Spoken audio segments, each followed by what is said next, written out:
This bolt is too loose to screw into this block. Here's a quick way to make it secure. We'll cut a notch into the bolt itself and then shave off the edges of another bolt to create a wedge. Now we can put the wedge into the notch. And then we'll hammer the bolt into the stone. This will expand the bolts into the block, making it secure.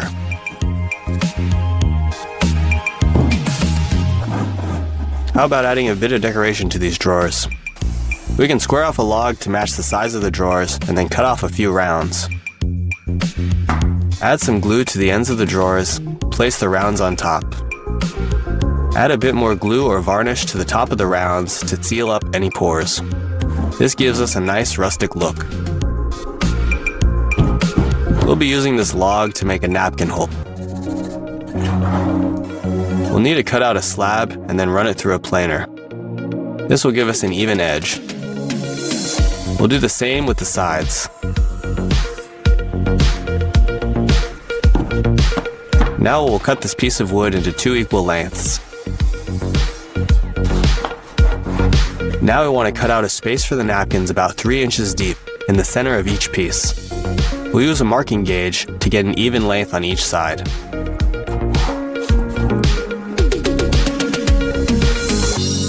Cut out the center and then add tape to the 2 pieces. Add wood glue to hold the corner edges together. Add some varnish and let it dry.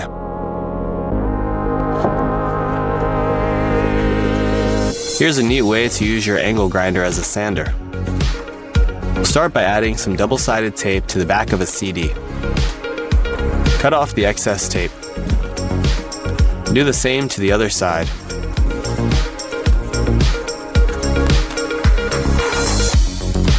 Now we'll apply some sandpaper to the double-sided tape.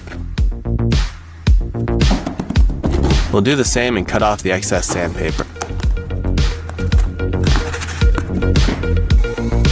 Drill a hole in the center of the CD using a bit that matches the angle grinder. Again, apply sandpaper to the other side and remove any excess. Now we'll secure it onto our angle grinder, tighten it up.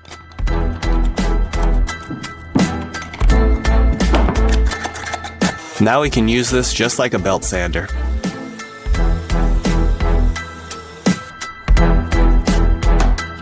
Our next project is a little tool that'll help us find the center of things. Start by joining 2 strips of wood together with glue at a right angle.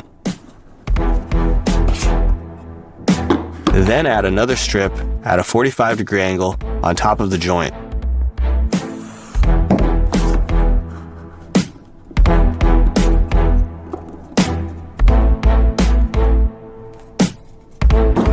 Now we can quickly find the center of this log by making a few marks.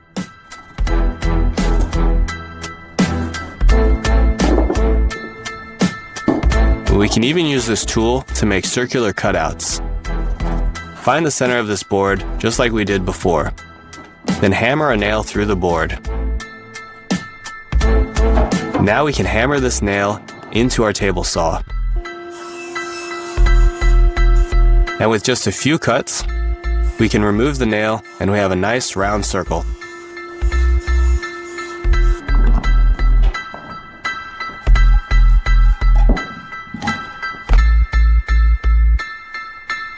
Our channel is full of videos with tips, tricks, and life hacks. If you want to stay up to date on all the latest videos, then subscribe to the channel. Learning new things is always a great investment of time. And our channel is here to help you finish projects and maximize your workspace.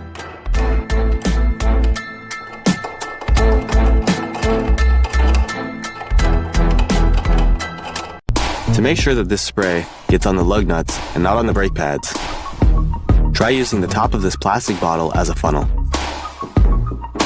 To make sure that these 2 pieces of wood are level, use a hammer and a screw to hold the boards in place while we attach the 2 pieces together.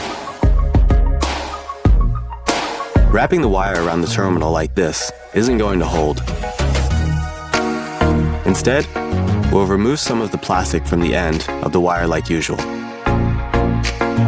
Then, we'll cut an additional piece of plastic and move it to the end of the wire.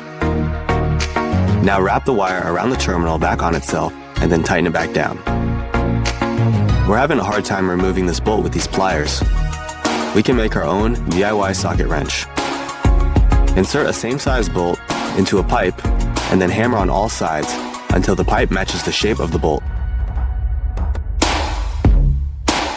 Now we can use this to loosen the original bolt. Here's an interesting trick to make pocket holes. Drill a large hole in the center of the stud and then 3 pilot holes inside of it. Then, drill the screws into the pilot holes to attach the 2 pieces together.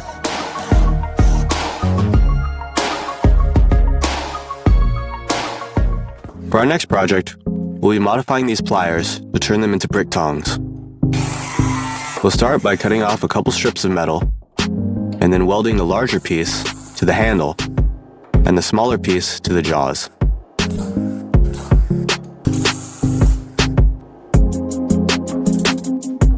Secure the longer handle into the vise and bend it to a right angle. Now we can comfortably carry bricks.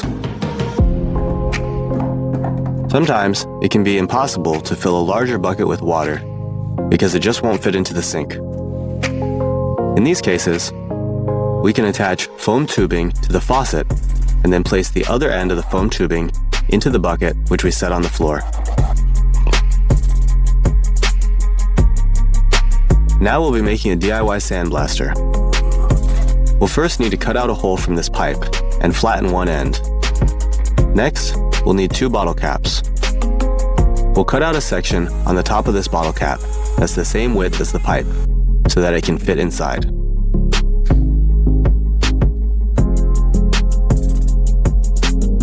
We'll drill a hole into the other bottle cap and then screw the 2 caps together.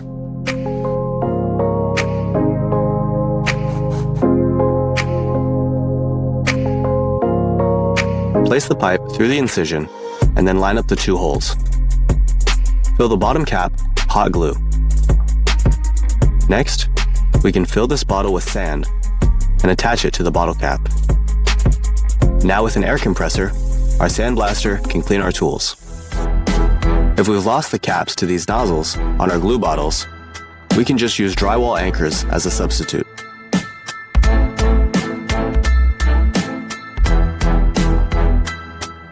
This is called a marlin spike hitch, and we can use it to make a rope ladder. We'll wrap the rope around the rung 3 times, and then wrap the middle loop around the back. We can do this on both sides of each rung to make a rope ladder. To undo the hitch, just pull it off and it will come undone. Now let's make a modification to our soldering iron. We'll remove the tip and secure it in a vise. Then we'll cut off the tip with a hacksaw and make a vertical incision. We'll then cut a snap blade into the shape of an X-Acto knife blade and attach it into the incision. Now we can heat up our blade to make our cuts.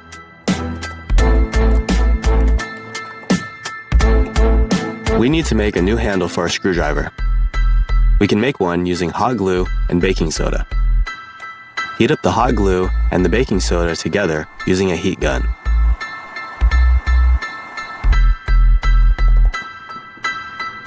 Mix everything together until it forms a thick paste.